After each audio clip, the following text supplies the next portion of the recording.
Hai, Assalamualaikum warahmatullahi wabarakatuh. Bertemu lagi. Pada video kali ini saya nak kongsikan mengenai 6 tips yang korang perlu tahu sebelum korang bercadang nak beli rumah. Tapi sebelum tu kita layan intro dulu.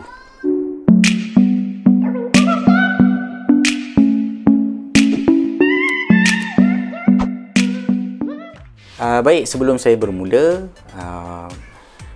saya nak minta korang tekan butang subscribe dan tekan butang loceng untuk mendapatkan update-update terkini mengenai video-video saya yang akan datang. So, apa dia 6 tips yang korang perlu tahu sebelum korang nak beli rumah ni? Tips yang pertama yang korang perlu tahu adalah kelayakan pinjaman rumah. Perkara pertama yang korang perlu tahu adalah kelayakan pinjaman ni. Ini kiranya merupakan senjata yang paling ampuh lah untuk korang jika korang nak beli rumah.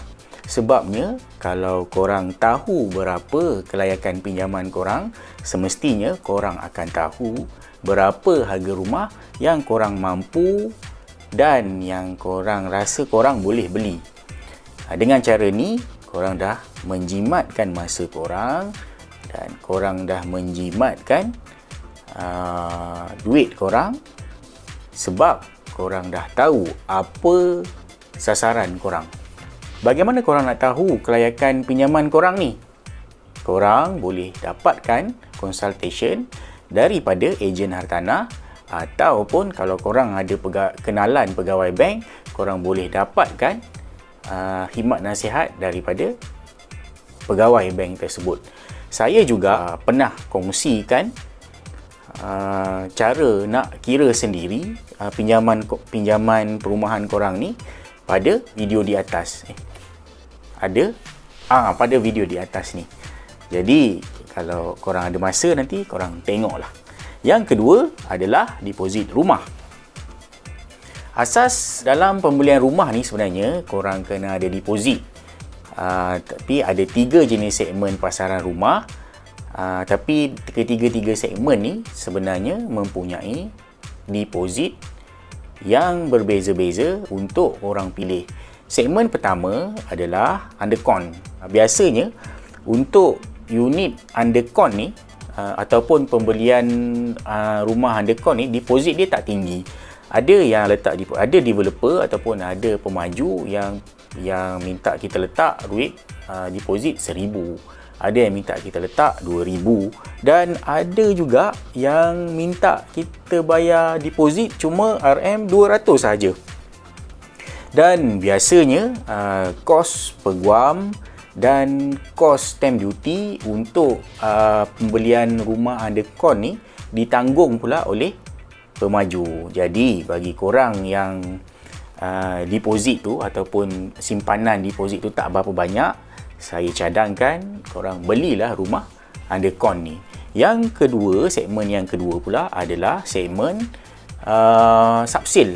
Untuk segmen subsale ni biasanya anggaran deposit yang korang perlu ada adalah 10% daripada nilai pembelian dan 5% untuk kos-kos peguam dan kos stamp duty. So kat sini korang boleh congak lah berapa cash yang korang perlu ada. Segmen yang ketiga adalah lelong. Untuk lelong ni pula biasanya deposit yang korang perlu ada adalah 10% daripada jumlah korang menang bid. Tapi kena ingat, korang nak kena selesaikan baki 90% tu pula dalam masa 90 hari. So terpulanglah pada korang sama ada korang nak buat pinjaman untuk selesaikan baki tu ataupun korang nak bayar secara cash untuk selesaikan baki tu. Perlu juga korang ingat, kalau korang nak buat pinjaman untuk baki 90% tu, korang kena make sure betul-betul yang korang rasa korang boleh lepas pinjaman tu. Korang layak untuk membuat pinjaman tersebut. Kalau pinjaman korang tak lulus ataupun tak lepas, 10% yang korang bayar untuk deposit menang lelong tadi akan burn, melainkan korang ada cash untuk bayar 90% tadi itulah. Yang ketiga adalah kawasan sasaran. Kenapa kena ambil kira kawasan sasaran ni? Sebab ada antara pemilik rumah yang rasa menyesal selepas dia beli rumah. Kenapa dia rasa menyesal? Sebabnya dia tak buat research mengenai kawasan rumah yang dia nak beli tu. So antara kriteria yang perlu korang ambil berat adalah yang pertama, korang kena tahu jarak rumah korang ke tempat kerja. Sebab ada orang bila dia rasa jarak dia bekerja tu terlalu jauh, so dia akan balik rumah, dia akan rasa penat. Balik rumah dia akan rasa tertekan. Yang kedua, korang kena tengok kemudahan awam dan jaringan lebuh raya di sekitar. Kalau kawasan tu kemudahan awam dia banyak dan kemudahan lebuh raya ataupun jaringan lebuh raya dia mencukupi, of course itu akan menjadi satu kemudahan untuk korang di masa yang akan datang. Yang ketiga, korang kena tengok juga rumah tu dekat ataupun jauh dengan masjid ataupun surau. Sebab kita sebagai orang Islam, kita kalau boleh nak dekatlah dengan surau, dekatlah dengan masjid supaya dapat kita sama-sama melakukan ibadah solat tu secara berjemaah. Yang keempat, korang kena tengok adakah dia dekat ataupun jauh dengan sekolah. Sebab kalau sekolah tu jauh, dia akan menjadi satu bebanan dan menjadi satu masalah pula kepada korang untuk menghantar anak-anak ke sekolah nanti. Yang kelima, korang kena tengok juga siapa korang punya jiran sebelah kiri siapa, jiran sebelah kanan siapa, supaya ianya tidak menjadi suatu penyesalan kepada korang di masa akan datang. Yang keenam yang korang kena tengok juga dari segi keselamatan. Ada orang dia suka duduk kondo ataupun dia suka duduk apartmen yang security dia bagus. Sebab apa? Dia pentingkan keselamatan ni. Yang ketujuh, korang kena kaji sikit bentuk muka bumi. Korang kena tahu sejarah asal-usul kawasan tu. Sebelum ni, adakah kawasan tersebut adalah kawasan banjir?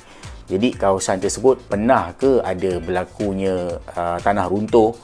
Ataupun adakah kawasan tersebut kawasan tanah lombong yang ditambak? Sebab biasanya kalau kawasan tu adalah kawasan tanah lombong, dia akan mendap sedikit demi sedikit. Seterusnya, yang keempat adalah jangka masa sasaran. Korang sebenarnya perlu set jangka masa untuk korang beli rumah ni. Contohnya sekarang korang bujang, korang beli rumah yang kecil. Jadi masa korang kahwin nanti, bila korang dah ada anak, selepas 5 tahun ke, korang upgrade daripada rumah yang kecil menjadi rumah yang besar sedikit. So bila anak dah ramai, ataupun korang dah berumur sikit, korang upgrade lagi rumah kepada yang lebih besar. Contohnya macam korang beli lot banglo, ataupun korang beli rumah banglo, ataupun korang beli rumah semi-D, supaya senang untuk korang berkumpul anak beranak, dan ada kawasan ataupun ada tanah untuk korang bercocok tanam ataupun beraktiviti bila korang dah tua nanti. Saya sendiri pernah jumpa tuan rumah yang rasa rugi dia nak jual rumah low cost apartment dia selepas dia dah serve loan selama 30 tahun. Sebab apa? Sebab dia kira 30 tahun tu, dengan bayaran 30 tahun tu yang dia bayar bulan-bulan ke bank, dia rasa dia rugi bila dia jual balik dengan harga mengikut kadar harga pasaran tu. So saya rasa kalau you all simpan lama-lama pun rumah ni sebenarnya rugi juga, melainkan kalau you all beli cash. Yang kelima, korang perlu tahu sebab apa korang membeli rumah. Dalam banyak-banyak sebab, ada 2 sebab je yang paling common, iaitu sebab yang pertama sebab nak menetap, dan yang kedua adalah sebab korang nak melabur ataupun korang nak jadikan hartanah ni sebagai pelaburan korang. Kalau sebab nak menetap, korang tak perlu nak fikir panjang, korang beli je ikut pada kesesuaian kawasan yang telah saya bincangkan tadi. Tapi kalau sebab pelaburan, ianya lebih teknikal. Korang kena ambil kira kadar sewaan semasa, korang kena ambil kira peluang pekerjaan yang ada, korang kena ambil kira pendapatan per kapita untuk kawasan tersebut.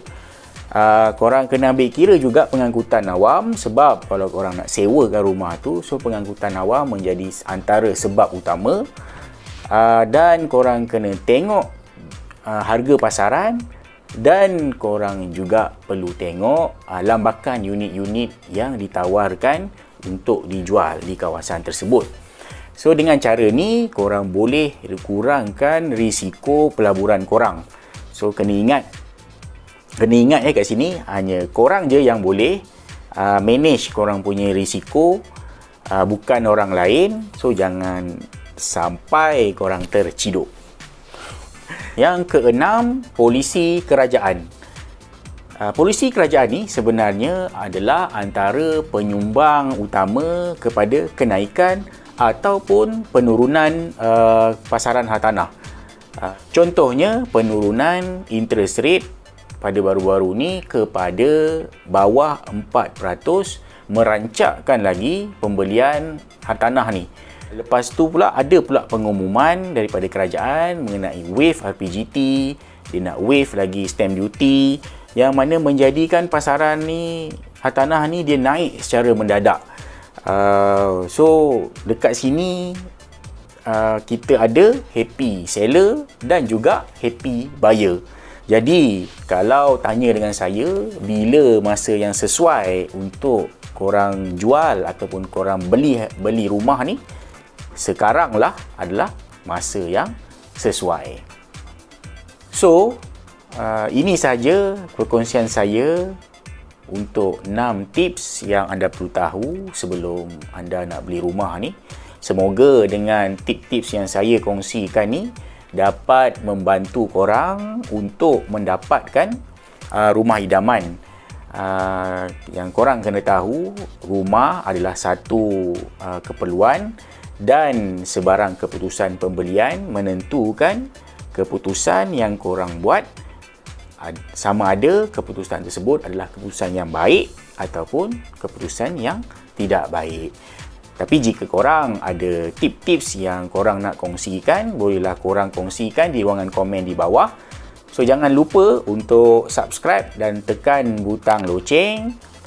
Semoga berjumpa lagi. Happy selling, happy buying. Assalamualaikum.